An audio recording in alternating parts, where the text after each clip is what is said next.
Good afternoon, everybody. Assalamu alaikum. On behalf of the Health Outreach Department, I would like to welcome you on our presentation today. This is the first lecture for us in 2017, and joining us from the Respiratory Care Department, our clinical educator, Ms. Misha'al. Ms. Misha'al, she has more than 10 years experience in Respiratory Care Department.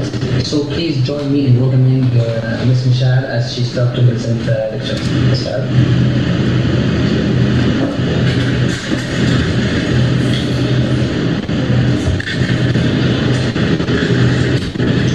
Okay, hello everybody. We'll start with our presentation. Start with our objectives for today. We will identify important factors before assessing our patients, identify normal and abnormal breathing patterns and breath sounds. Our first impression, before you even touch the patient, you can assess several important factors such as assessing the patient's level of consciousness, patient's color, respiratory rate, respiratory pattern, and level of their activity. Also, if you have to assess your patient if they are anxious or in any respiratory distress. Also, if there is a patient's any supportive therapy such as oxygen therapy or mechanical ventilation.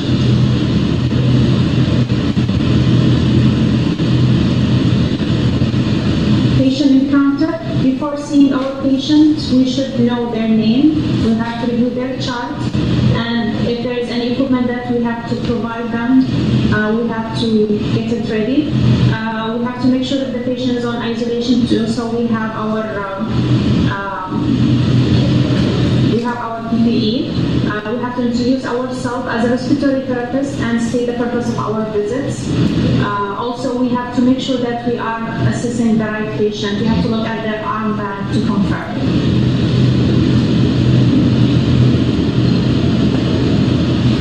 We'll start with our physical examination.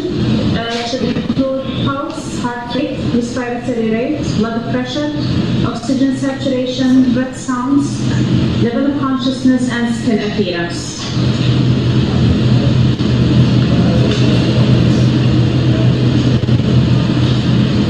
Starting with pulse, we should on the pulse oximeter, we have to assess the patient. We have to touch the patient and make sure that we sense difference of their pulse.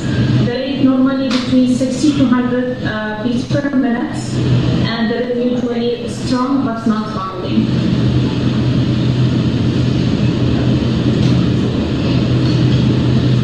Respiration, respiratory rate normally between 12 to 18 breaths per minute, and we should assess the patient breathing pattern. Are they using their accessory muscle or they are not?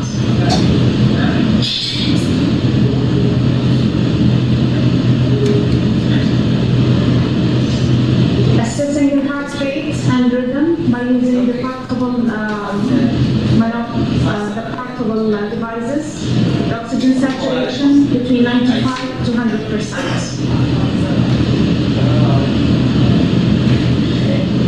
Blood pressure and body temperature. We may have to make sure the patient is hypertensive or hypotensive and the causes. Also the temperature normally between 36 to 38 Celsius. If the patient hypothermia or hyperthermia.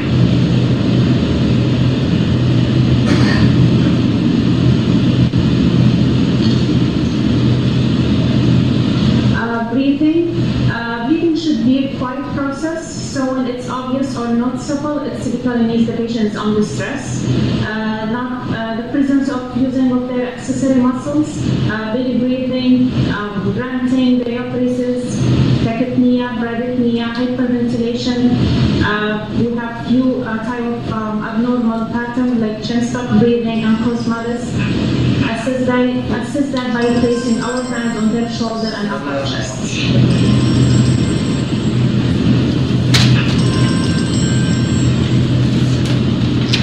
So we have different types of breathing pattern.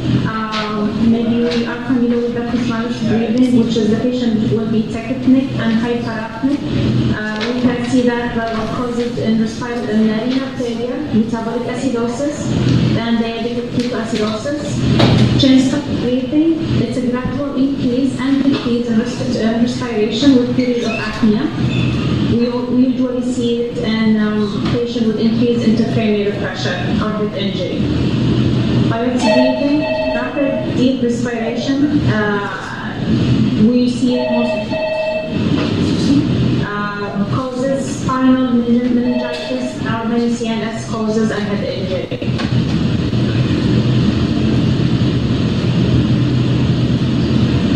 Next, the patient level of consciousness. Consciousness is defined as a state of being aware of physical events or mental concepts. Conscious patients are awake and responsive to their surroundings. The level of consciousness has been described as the degree of arousal and awareness. The onset may be sudden, for example, post-acute head injury, or it might be occurred gradually, such as hypoglycemia. It is not possible to directly assess the level of consciousness. It can be assessed by observing the patient's behavior response to different stimuli. We have different terms we're using when we assess the patient level of consciousness. Is the patient awake and alert, awake or confused, lethargic, obtunded, or comatose?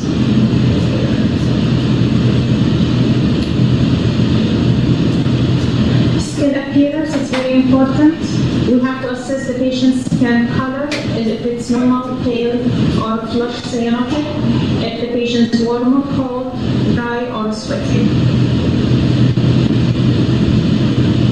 Also, it's very important to assess the jugular vein. Sometimes after you see your patient, the jugular vein is really distended.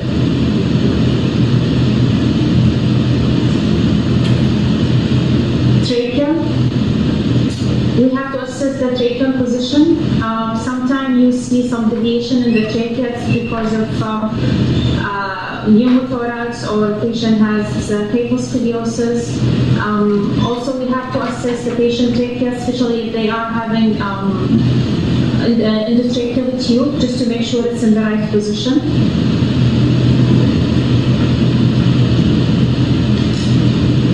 Thoracic, configuration, movements, synchronous, and efforts. We'll start with the abnormal thoracic movements.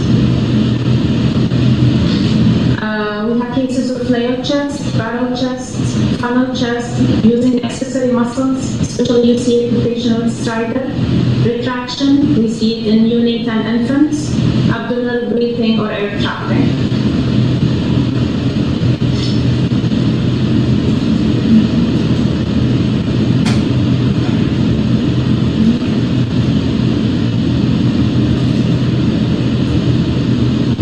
This is about the flared chests.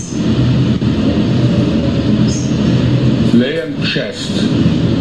In flared chest, 3 or more reps are involved in segmental fractures. Flared chest could be a life-threatening condition. A segment of the rib cage breaks and becomes separated or detached from the chest wall. That really needs significant violent force to break these ribs this way. This area will sink with inspiration and expand with expiration, opposite of normal chest wall mechanics.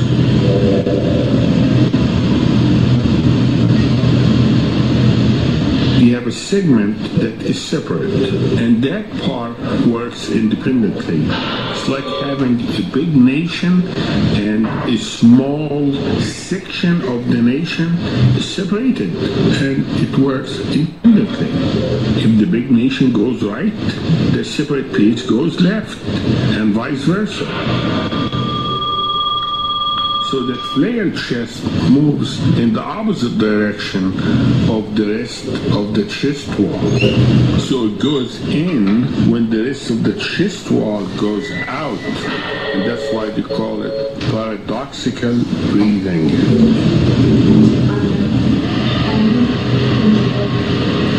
You may have a pulmonary contusion in addition to the flail chest part. You also may find chest wall deformity, and decubitus is noted either from the fracture or from the air. The trauma usually causes scapular fractures or clavicle fractures. So what are the symptoms of flared chest? This patient will have chest pain and shortness of breath. And you'll have paradoxical motion of the flared segment. The constant movement of the ribs in this flared segment is really painful, and the sharp edges of the ribs may puncture the lung and causes pneumothorax.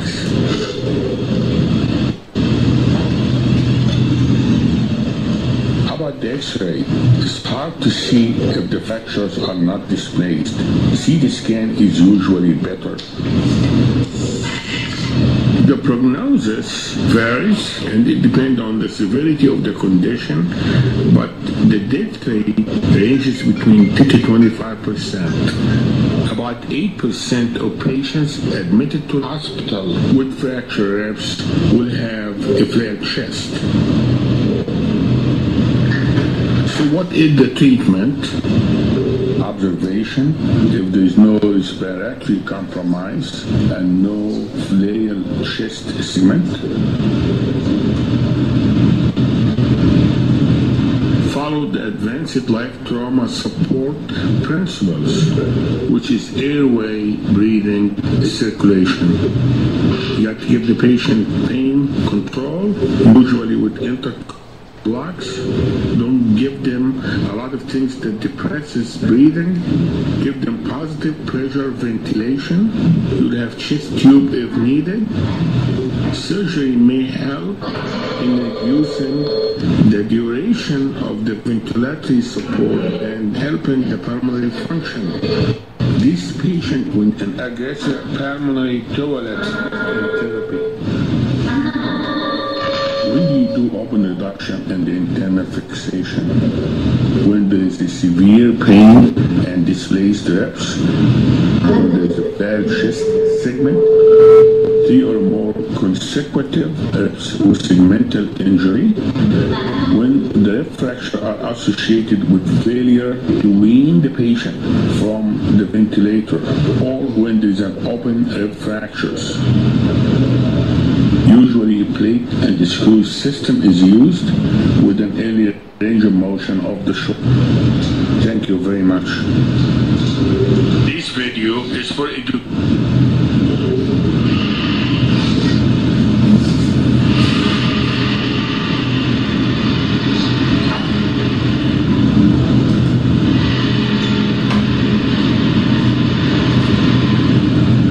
Next one is the barrel chest, which is seen with the emphysema patient and indicates that the lung quality is very poor. Funnel chest. Usually those patients, they will complain with the severe shortness of breath, neck pain, and back pain.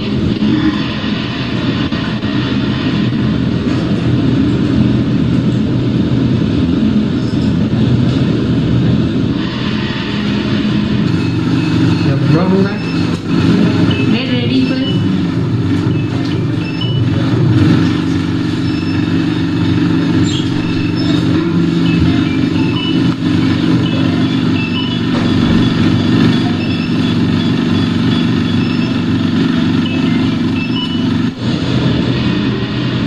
This video shows that the patient was using accessory muscle.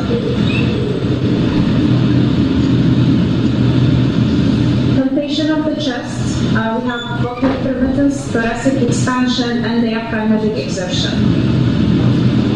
Vocal perimeters, the vibration of the chest wall as a person speaks or sings that allow the person's voice to be heard and by auscultation of the chest with a stethoscope. Vocal perimeters is decreased in emphysema, pleural effusion, pulmonary edema, and bronchial obstruction, and it's increased in consolidation as a pneumonia.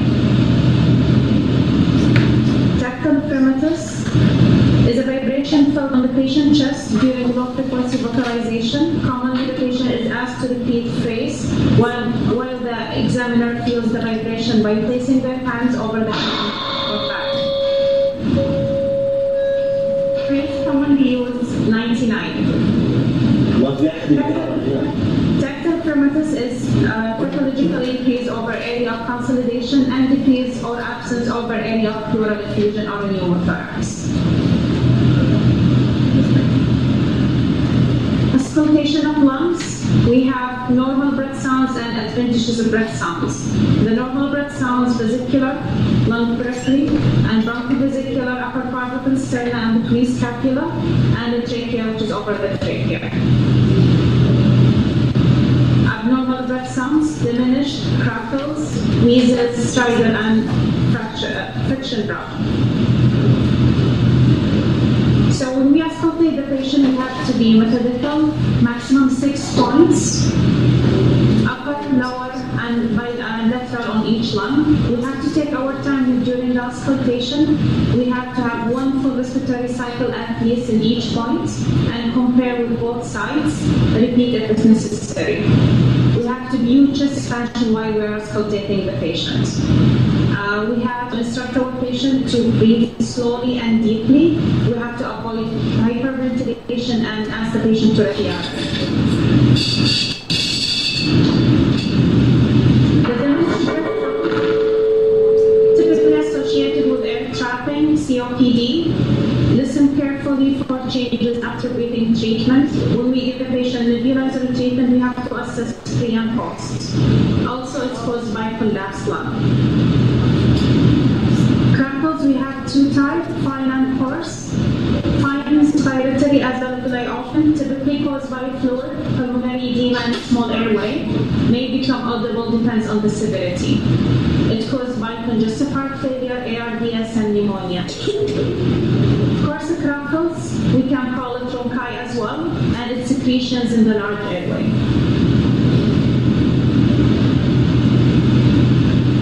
Wheezes, maybe during inspiration, expiration, or both.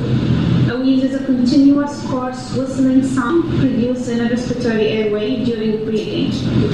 For wheezes to occur, some part of the respiratory tree must be narrowed or obstructed. You can see that in asthmatic patient, pulmonary emboli, cardiac wheeze, pneumonia, and lung cancer. And sometimes it can be unilateral or bilateral. Also, we have to assess our patient pre and post if they are receiving any treatments. Pleural friction rub. It's also known as pleural rub, caused by diagnosis of pleurisy and other conditions affecting the chest cavity. Pleural friction rub are grating sound of the pleural lining rubbing together and can be described as a sound made by treading on fresh snow.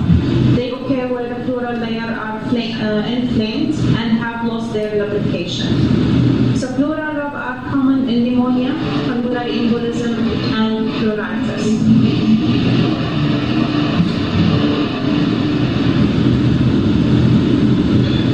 Finally, the examination of the patient extremities, clubbing, cyanosis, pedal edema, capillary withdrawal, and peripheral temperature.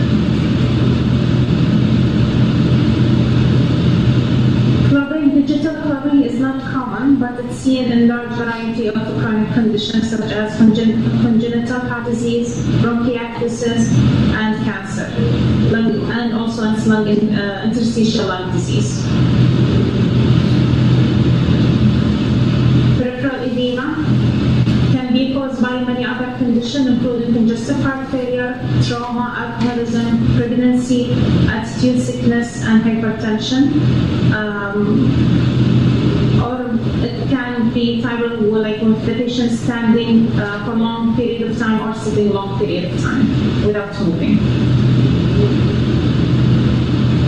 Capillary pressure we have to apply to nail, but until it turns white, then the blood returns to tissue within 5 seconds.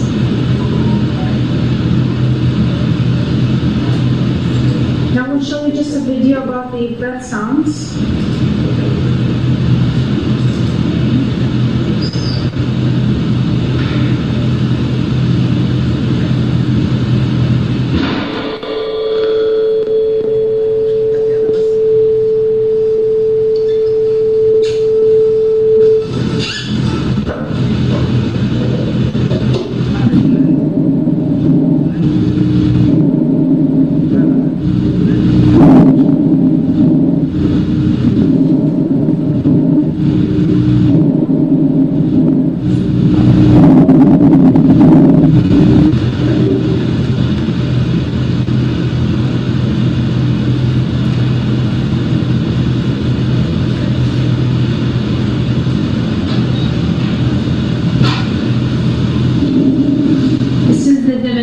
sounds.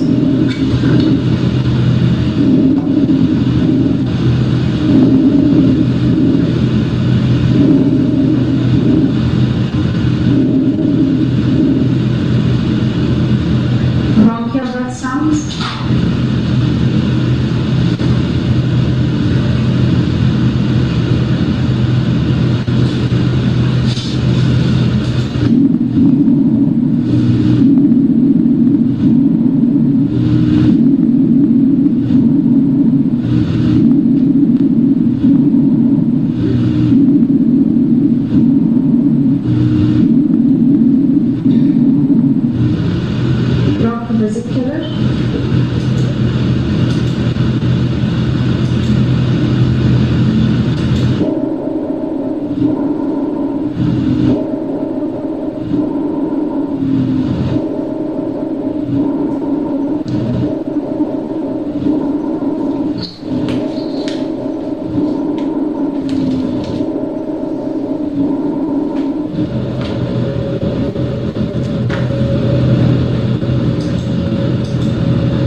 Extubations for the babies.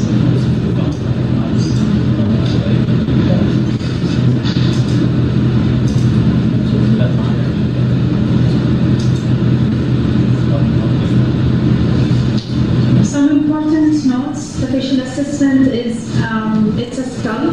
Regardless of your skill level, you have to you have to consider each patient as a unique patient, and patient assessment requires your full attention. It should, because you have to make sure that your full attention make a good taking good care of your patient, because it's affecting that. Goal is to to determine if necessary that the care that you give to those patients, the effectiveness at reaching your goal, and other may be guided by your assessment. So if you give them the wrong assessment, it will cause harm to the patients.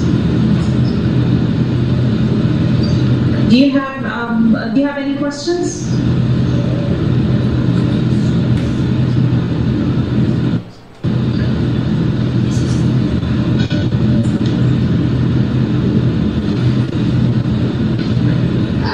Dr. Aslam, are you talking? Because your mic is closed. If you are talking, just please unmute it.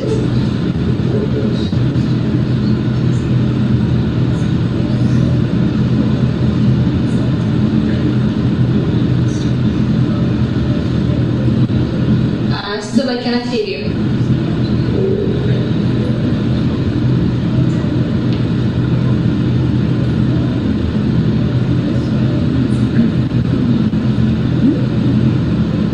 Dr. Aslam, your mic is still off. I cannot hear you.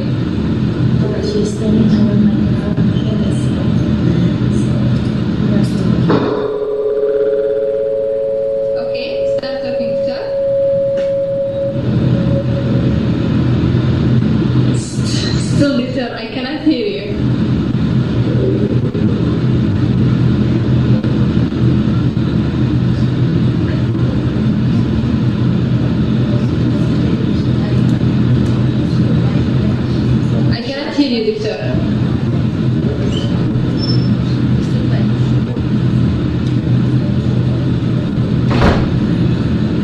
So till Dr. Aslam resolve his problem, is anyone having any question?